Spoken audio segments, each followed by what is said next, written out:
പിന്നെ ഒരു കോമൺ ആയിട്ടുള്ള ചാലഞ്ച് എന്ന് പറയുന്നത് എല്ലാ ബിസിനസ്സുകാരും ഞാൻ പരിചയപ്പെടുന്ന ഞാൻ സംസാരിക്കുന്ന എല്ലാവരും ഫേസ് ചെയ്യുന്ന ഒരു പ്രശ്നം ലൈക്ക് മാൻ പവർ മാനേജ്മെന്റ് തന്നെയാണ്.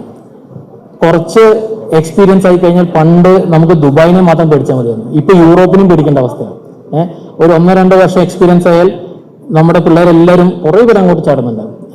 അപ്പോൾ ആ മാൻ പവർ മാനേജ്മെന്റും ഒരു വലിയൊരു ഇഷ്യൂ ആണ്.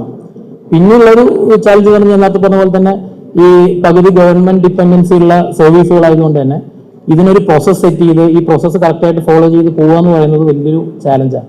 അപ്പോൾ ഇതാണ് ഞങ്ങളുടെ ബിസിനസ്സിൽ പെക്യുലർ ആയിട്ടുള്ള ഒരു ചാലഞ്ച് എന്ന് പറയുന്നത് എക്സ്റ്റേണൽ ഡിപ്പെൻഡൻസി ആണ്, ഗവൺമെന്റ് സൈഡിലുള്ള ഡിപ്പെൻഡൻസി ആണ്. ഒരു 100% അഷുറൻസ് ഞങ്ങൾക്ക് ഒരിക്കലും ക്ലയൻസിലോട്ട് എന്ത് ചെയ്യാൻ പറ്റില്ല, കൊടുക്കാൻ പറ്റത്തില്ല.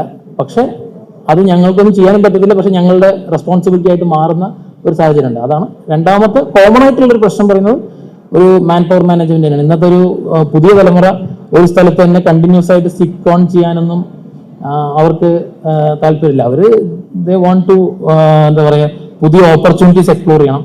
ഒപ്പം ദുബായും യൂറോപ്പും വലിയൊരു റിസ്ക് ആണ്. ഇവിടെ ബിസിനസ് ചെയ്യുന്നവരെ സംബന്ധിച്ചിടത്തോളം അതൊരു വലിയ റിസ്ക് ആണ്.